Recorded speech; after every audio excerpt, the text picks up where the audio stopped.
One of the great blessings of belonging to the United Methodist Church is our connectional system.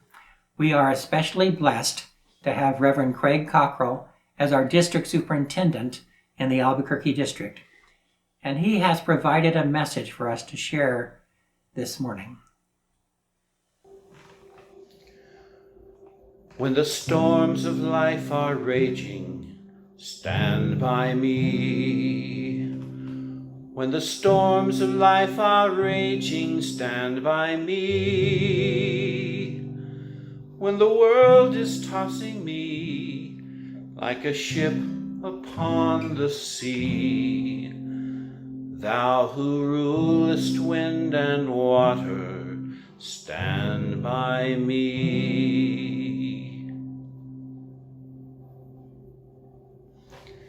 Not in my lifetime, not in most of our lifetimes, have we been in a time like this when things were coming from so many different directions at us.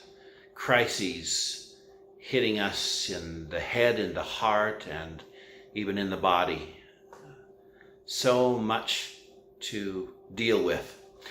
I have relatives, family members who can talk to me about what it felt like when there was a time of war, even world war. I have people who have known disease and can tell me about that in powerful ways. They have powerful stories to tell. There are times in our history when it seemed like the world was angry, times for nations to grieve, neighbors to be afraid. I have friends who can tell me of a kind of racial injustice that I've never faced. But all of this coming at once in a way that affects almost all of us is a powerful moment in history. For just such a time as this were the words of Mordecai to then Queen Esther, as she found herself in a position to influence King Ahasuerus in a time of great danger for the Jews in Persia. The story is celebrated in the Old Testament story of the book of Esther, and also in the Jewish festival of Purim. It's a little complicated to share in one sitting like this, but even though God is not mentioned in the entire story, a reader of faith can't help but see that God has foreseen the crisis and has placed Esther to make a difference in that moment. The Bible's filled with stories of individuals and whole peoples who find themselves in times of crisis. There's the widow of Zarephath, who was preparing to die in the midst of a great famine when she encounters Elijah. God brings them together and they save each other. Then, of course, the Israelites in slavery in Egypt were entirely dependent upon the power and providence of God to get them through. And while the Bible's filled with stories of God's rescues, there are also many stories of those who die in the midst of crisis as well. And the scriptures do not promise that anyone will be saved from times of trial and struggle. And so we find ourselves in a time of many crises of our own. Coronavirus, systemic racism, as many as maybe 1 billion people facing the immediate threat of war and famine. And then, of course, murder hornets. Crisis isn't new, and it seems never ending in history. As long as humanity has existed, there have been moments of crisis for individuals and for peoples. What seems different is that in this moment in history, almost all of us are going through these crises. Not together exactly. We're not all in this together, because depending on who you are and where you are and what resources you have, what your background is, the crisis is different from different points of view. I sit in a room in my house where my son moved out a few months ago. I have a roof over my head and I have food in the refrigerator, and I am relatively healthy and safe. But that is not everyone's point of view. We've all faced disease before. In each of our own circles of friends and family, we have individuals who've had serious health issues. I've had a couple myself. And maybe you've even grieved the loss of someone you lost to illness. We've all known times when life wasn't fair, too. Maybe you've had a friend who is a person of color and can tell you stories of serious injustice that they've faced at the hands of a system that treats people differently based on their race or their education or their levels of prosperity or poverty or maybe their gender or sexual expression. Maybe you or friends or family have known times of unemployment or financial crisis or have been homeless or hungry. Crises like these have always been a part of human existence, but what makes this different now is that to varying degrees, we're all facing this at the same time. In the past, those who were in crisis, individuals or families or even communities or nations, could be surrounded and encouraged and helped by those who were not. I've sat by, and you have too, sat by the bedside of those who were ill. I've prayed with those whose lives were in upheaval for various reasons. I've hugged people who've been in grief. And when I was ill, when I was in distress, when I was grieving, others came to me and put their arms around me and with compassion and caring and prayer helped me through my difficult time. And in the midst of it all, we had the presence of God's Holy Spirit, moving in sometimes subtle and sometimes overwhelmingly powerful ways.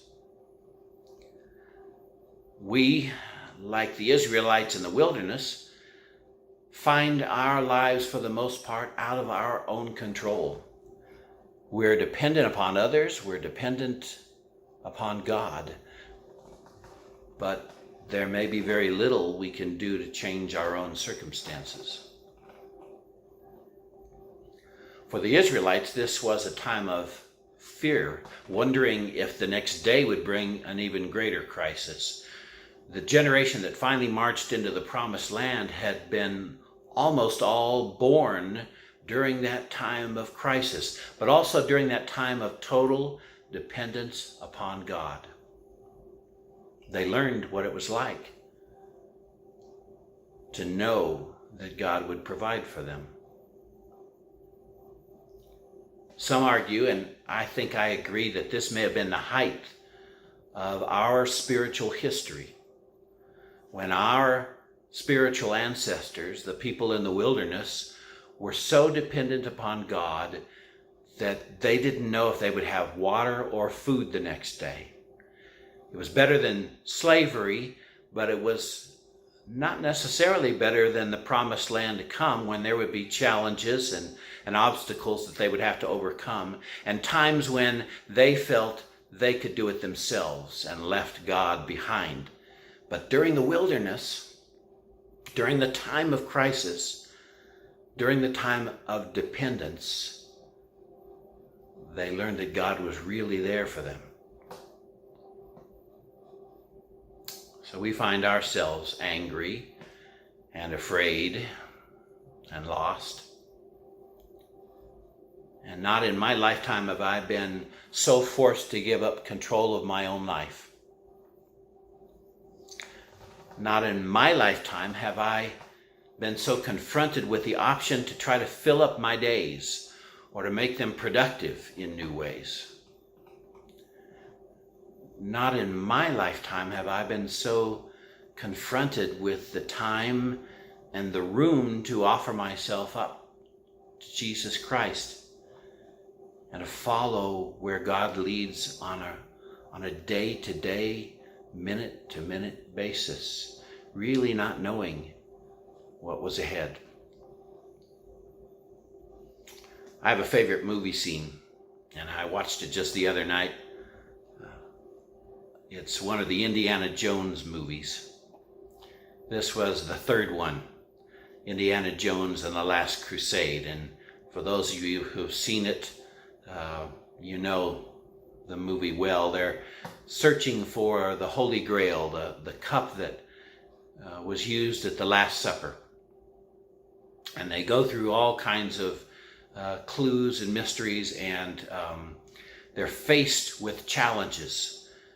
Finally, Indiana Jones is by himself. His father has been shot, and this cup may be the only hope for his father's survival.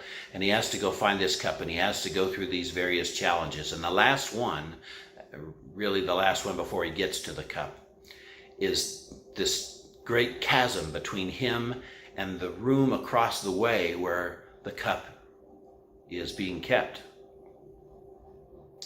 And there's no way across this chasm, and it's so deep you can't even see the bottom of it. And the only clue is that a faithful man will take a leap of faith, something to that effect. And you see all the emotions on his face. He's thinking about his father behind him.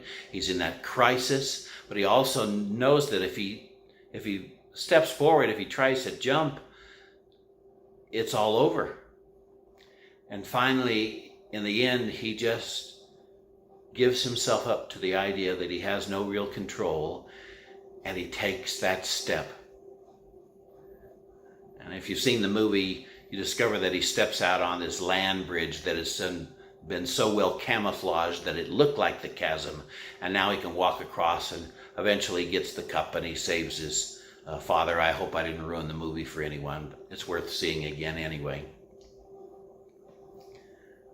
What does it mean today for us to give up our own control, to truly follow, to truly trust God today? My own health issues limit me. Because I have underlying health issues, I shouldn't really expose myself to very many people. But this gives me the chance to focus. So how can I help with the coronavirus? Well, I can stay home for me. I cannot be a part of the problem. When I do go out, I wear a mask. But for the most part, I try to keep myself away from the possibility of spreading it should I have the disease myself or catching it. How can I help with the needs of others? Well, I can give to the church and to other organizations that are helping people. How can I battle injustice? I can educate myself and support organizations that are fighting this and come up with a plan for fighting this injustice when I can be back out in the world. How do I deal with my own fear and my own grief, my times of depression?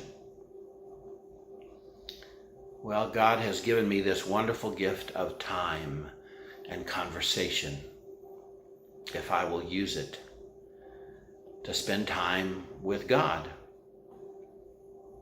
I have a backyard where the birds chirp and the wind moves through the trees, and there are times when I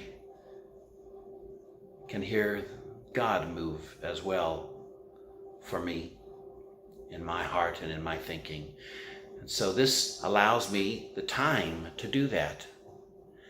It's never been for our generation in the church a greater time to redesign our relationship with God as individuals, as congregations, as the administration of the church, as a conference, as the church in general. We have this opportunity when this lifts, when this time of crisis lifts, not to go back to what we were, but to allow God to lead us into something more effective, more important, more led by God's Holy Spirit, more filled by the presence of Jesus Christ.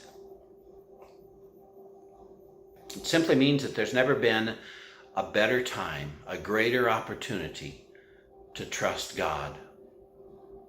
For our generation, this is that time. And while I don't ever believe that God creates crises, God doesn't bring disease or famine or injustice or fear upon people, I do believe sometimes that God puts us right where we are needed, right where we can be to make a difference in just such a time as this.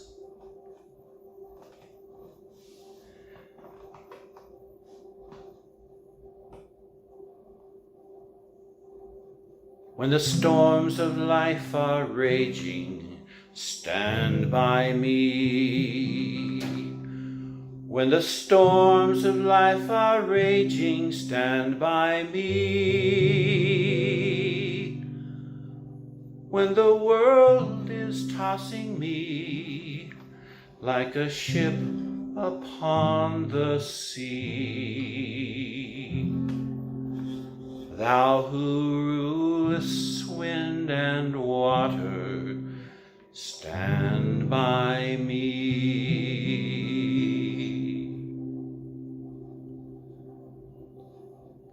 God bless you, and know that God stands with us.